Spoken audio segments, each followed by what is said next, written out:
کہ اگر جادو کا کوئی مرض ہو یا جنات کا کوئی مرض ہو، اور جادو اور جنات کے یہ دو مرض جو ہیں یہ ڈاکٹر حکیم طبیب کی تشخیص میں نہیں آتے.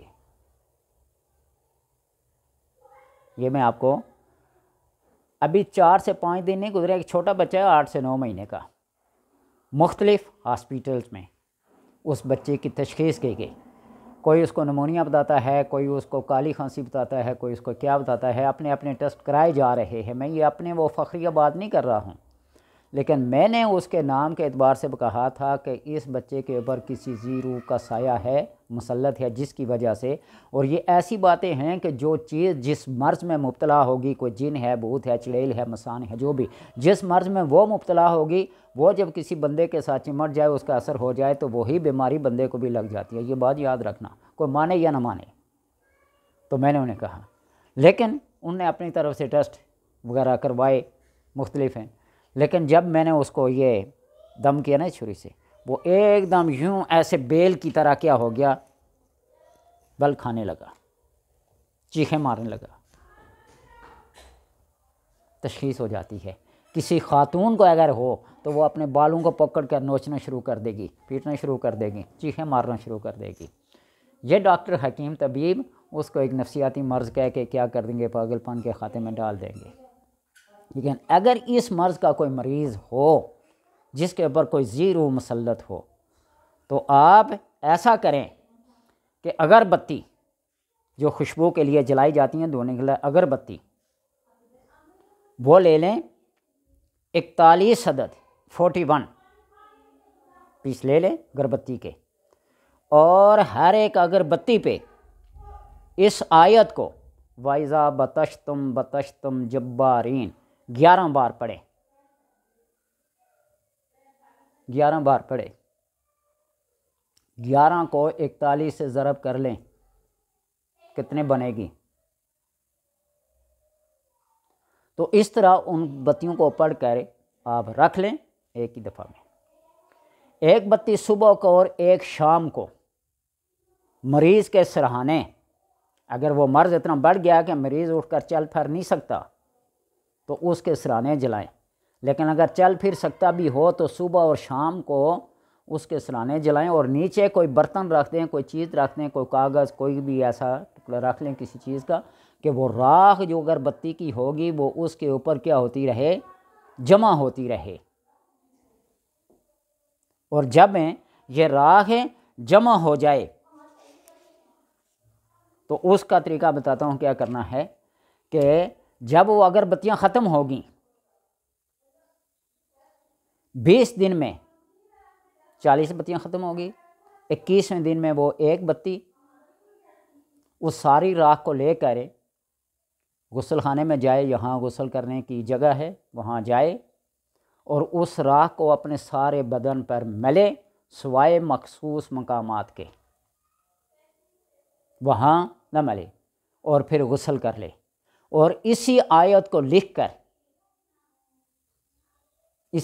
لکھ کر پانی میں گھول کر پی لے، یا لکھ کر اپنے پاس رکھے، گلے میں ڈال لے، بازو میں باندھ لے، جہاں آسان ہو ممکن ہو کر لے.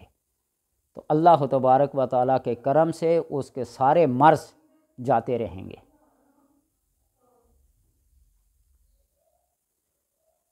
اور اللہ کے کرم سے پھر زندگی بھر اس کو جادو کا یا جنات کا مسئلہ پیش نہیں آئے گا.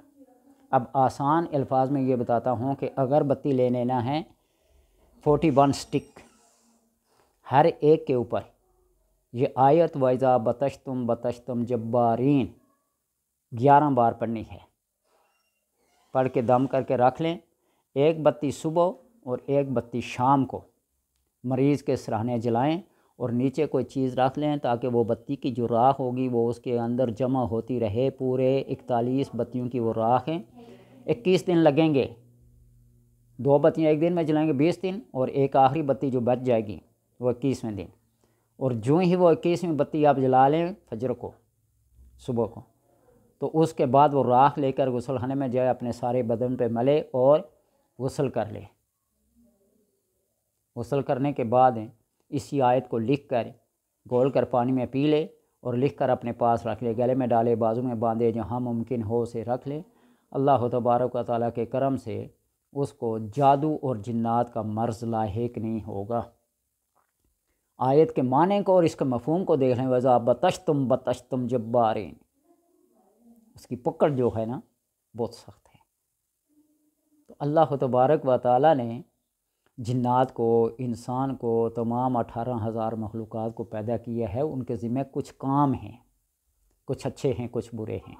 سورہ جن کو پڑھ کے دیکھ لینا، یعوذون برجال من الجن، مردوں کے، انسانوں کے مرد جنوں کے مرد سے پناہ مانگتے ہیں، اور ان کے مرد جنوں کے انسانوں سے پناہ مانگتے ہیں۔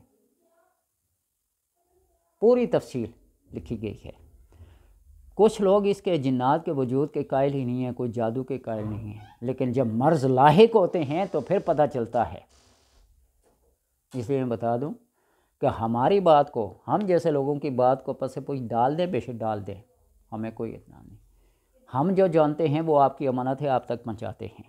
آپ اگر اس کو عمل میں لائیں گے تو آپ کا اپنا فائدہ ہوگا، ہمارا نقصان نہیں ہوگا، ہمارا فائدہ نہیں ہوگا۔ ہمارا فائدہ یہ ہوگا صرف اگر کسی کو اس سے بھلائی ملے، اچھائی ملے، صحتیابی ملے، خوشی ہوگی کہ ایک ہمارا مسلمان بھائی اور مسلمانی کے دائرے سے نکل کر انسانیت کے ناطے کسی انسان کو فائدہ ملا ہے۔ وہ ڈاکٹر کی دوائی سے ملے، وہ حکیم کی پڑیا سے ملے، وہ کسی عمل کامل کے ٹوٹکے سے ملے، یا جس سے بھی، یا قرآن سے ملے۔ اور قرآن کے بارے میں کنفرم یہ اعلان ہے اللہ تبارک و تعالیٰ فیہ شفاء للناس، اس کے اندر میں نے انسانوں کے لیے شفا رکھی ہے۔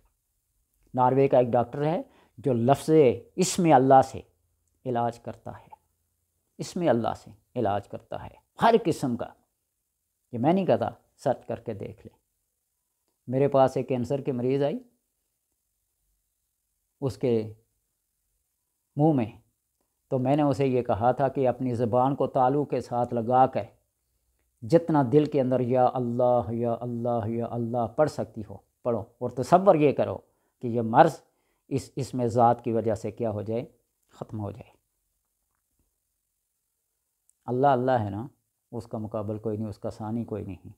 تو اس لیے اس آیت کو وَإِذَا بَطَشْتُمْ بَطَشْتُمْ جَبَّارِينَ فَاتَّقُوا اللَّهَ وَأَطِيعُونِ، پارہ نمبر بھی بتا دیا، پارہ نمبر ہے 19، آیت نمبر ہے 130، اور سورت نمبر ہے 26۔ مختلف انبیاء کے ذکر ہیں، اور یہاں قوم عاد کا ذکر ہے، کذبت عاد المرسلین، اس میں ذکر ہے اس رکوع میں۔ اس آیت کو دیکھیے گا، ہر زہریلے جانور سے، ہر جادو جنات سے اس کے اندر پروٹیکشن ہے، اللہ نے حفاظت رکھی ہے۔ آگے نظریہ اپنا اپنا، سوچ اپنی اپنی، عقیدہ اپنا اپنا۔ اپنے عقائد کو مضبوط رکھو، علیکم العجوزہ، جس طرح رسول اللہ نے فرمایا کہ عقیدوں کو اس طرح مضبوط رکھو جس طرح ایک بڑھیا اپنے عقیدے پر، اپنے اصولوں پر قائم ہوتی ہے۔ بچپن سے جوانی سے بڑھاپے تک وہ کبڑی ہو جاتی ہے، لیکن اس اپنے عقیدے کو، اس اپنے اصول کو نہیں چھوڑتی۔ اس طرح اپنے عقائد پر مضبوط رہو۔ اللہ تبارک و تعالیٰ اس قرآن سے سب کو ہدایت اور شفا عطا فرمائے۔